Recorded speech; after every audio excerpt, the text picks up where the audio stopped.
Assalamualaikum warahmatullahi wabarakatuh. Kami dari kelompok 7 metodologi penelitian akan memaparkan materi tentang teori, literatur, dan hipotesis yang beranggotakan 1 Siska Puspitasari dengan NPM 20 10 10 4032, Risa Irnawati dengan NPM 20 10 10 4063, Suparyono dengan NPM 20 10 10 4103, dan saya sendiri Asmuin dengan NPM 19 10 10 4101. Untuk yang pertama, mengenai teori. Teori adalah jaringan hipotesis atau gagasan yang mencakup semua yang di bawah pin satu atau lebih hipotesis. Teori digambarkan sebagai satu set pendekatan untuk pertanyaan penelitian tertentu. Yang kedua, hipotesis. Hipotesis adalah hubungan yang diduga, kemungkinan hubungan sebab akibat, antara dua atau lebih konsep atau variabel. Sebuah hipotesis harus dapat diuji, tetapi mungkin tidak secara langsung jika terdiri dari sejumlah konsep abstrak. Yang ketiga, konsep. Konsep adalah ide-ide abstrak, tidak langsung dapat diamati atau diukur. Yang pertama-tama harus dioperasionalkan dalam beberapa cara untuk memberikan indikator yang terukur. Ini akan dicapai baik dengan mengidentifikasi variabel yang merupakan pengganti yang memadai untuk konsep atau dengan mengembangkan konstruk untuk memberikan ukuran baru dari konsep tersebut.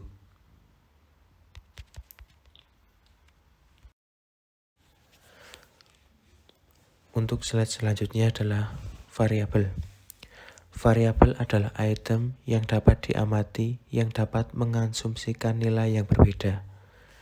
Nilai-nilai ini dapat diukur baik secara langsung atau jika hal ini tidak dapat dilakukan secara memuaskan, secara tidak langsung melalui penggunaan variabel proksi atau pengganti. Variabel biasanya independen, yaitu penjelas.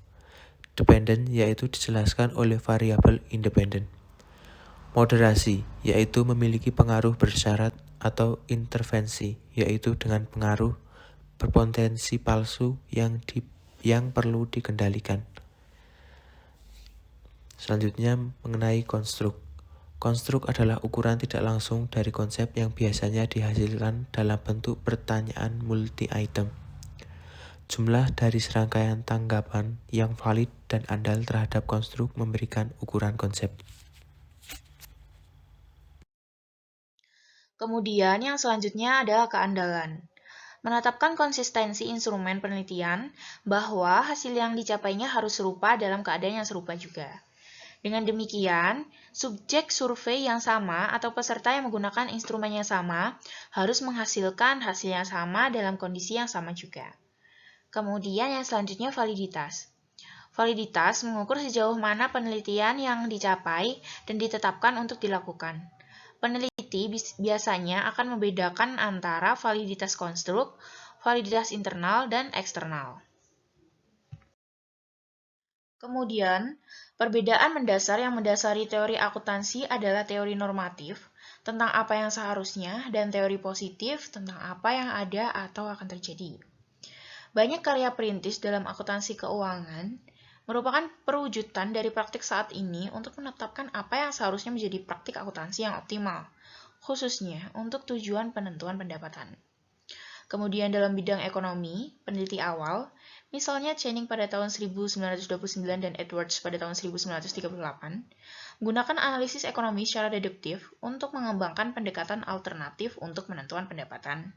Berteori yang kemudian dikombinasikan dengan teori normatif oleh Bedford pada tahun 65 untuk memberikan kerangka konseptual untuk pendapatan penentuan. Jauh sebelumnya, teori neoklasik perusahaan telah membentuk kerangka kerja ekonomi dengan asumsi mendasar, pengambilan keputusan oleh individu yang rasional, memaksimalkan keuntungan, bekerja di bawah kondisi kepastian, dan dengan informasi yang tersedia secara bebas. Kemudian, Bennett pada tahun 1991 mengidentifikasi 4 tingkat dasar penelitian. Yang pertama, deskripsi. berkaitan dengan pengumpulan dan pelaporan data yang terkait dengan apa yang terjadi atau pernah terjadi. Kasusnya ini akan mencakup sarana dan standar deviasi variabel individu dan korelasi antara pasangan variabel. Kemudian yang kedua, klasifikasi. Masih deskriptif tetapi memudahkan proses pelaporan dan menyoroti kesamaan dan pengelompokan melalui pengelompokan dan klasifikasi penalaran induktif. Dimulai dengan pengamatan data spesifik dari mana teori dapat dihasilkan. Pola dapat digeneralisasikan, dapat muncul dari pengamatan lebih lanjut dan pengujian. Penjelasan, upaya untuk memahami pengamatan dengan menjelaskan hubungan yang diamati dan menghubungkan kausalitas berdasarkan beberapa teori yang sesuai. Prediksi, prediksi berisi pemahaman dan penjelasan tahap sebelumnya untuk memodelkan pengamatan dengan cara yang memungkinkan prediksi yang dapat diuji dibuat dari peristiwa yang tidak diketahui. Lanjutan memodelkan hubungan. Tidak ada lagi hubungan langsung antara independen asli dan variabel terikat. Sebaliknya, variabel intervensi secara efektif adalah variabel terikat dalam satu hubungan dan variabel bebas dalam hubungan kedua. Atau variabel yang berpengaruh mungkin memiliki efek memoderasi dalam bahwa hubungan antara variabel terikat dan variabel bebas bergantung pada nilai-nilai yang diasumsikan oleh variabel lain.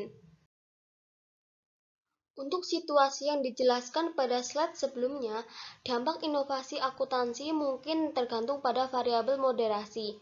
Dengan demikian, kekuatan hubungan mungkin tergantung pada ukuran perusahaan. Variabel yang berpengaruh mungkin berlebihan untuk hubungan kepentingan, karena berdampak pada masing-masing secara terpisah dengan memberikan pengaruh utama. Misalnya, kondisi ekonomi dapat menentukan sifat hubungan. Kedua, tingkat inovasi akuntansi dan peningkatan kinerja keuangan dapat dikaitkan dengan siklus bisnis yang naik turun. Baik, selanjutnya model-model sederhana ini mungkin lebih rumit dan menghasilkan beberapa variabel penjelas yang efek simultannya perlu diperiksa. Misalnya penjelasan tentang kegagalan bisnis, Tefler 1983 biasanya dikaitkan dengan ketergantungan pada setidaknya 4 variabel keuangan, yaitu profitabilitas, risiko, likuiditas, dan kerja modal, dengan efek yang dimoderasi oleh karakteristik khusus perusahaan lainnya. Meski begitu, model lebih lanjut akan diperlukan untuk menjelaskan waktu kegagalan. Selanjutnya, mengembangkan hipotesis. Hipotesis harus dapat diuji, konten mereka harus dapat diukur dalam beberapa cara, bahkan jika mereka tidak dapat dicermati secara langsung. Untuk tujuan ini, skala pengukuran rasio dan interval lebih disukai karena memungkinkan lebih banyak alternatif analitik. Setelah pernyataan penelitian yang konsisten dengan teori yang telah dirumuskan dan desain penelitian yang ditentukan, kita perlu mengembangkan satu atau lebih hipotesis untuk pengujian. Teori dan literatur yang ada harus mendorong pembentukan hipotesis sehingga apa yang kita postulat sangat layak berdasarkan bukti yang ada. Selanjutnya, hipotesis biasanya akan dinyatakan dalam bentuk nol atau alternatif, dan kebanyakan pengulas lebih memilih bentuk hipotesis nol. Hipotesis nol atau H0 mendalilkan adanya tidak ada hubungan antara variabel yang menarik. Hipotesis alternatif atau H1 mendalilkan adanya arah, seringkali kausal, dan bukti yang kami kumpulkan harus menunjukkan bahwa temuan tidak konsisten dengan tidak ada hubungan yang signifikan atau posisi nol. Dalam melakukan pengujian hipotesis, kita dihadapkan pada kemungkinan membuat dua kesalahan. Tipe kesalahan 1 yaitu penolakan hipotesis nol yang benar, dan tipe kesalahan 2 penerimaan hipotesis nol. Dalam skenario hukum, penghukuman terhadap orang yang tidak bersalah akan merupakan kesalahan tipe 1, sementara membebaskan orang yang bersalah akan memberikan kesalahan tipe 2.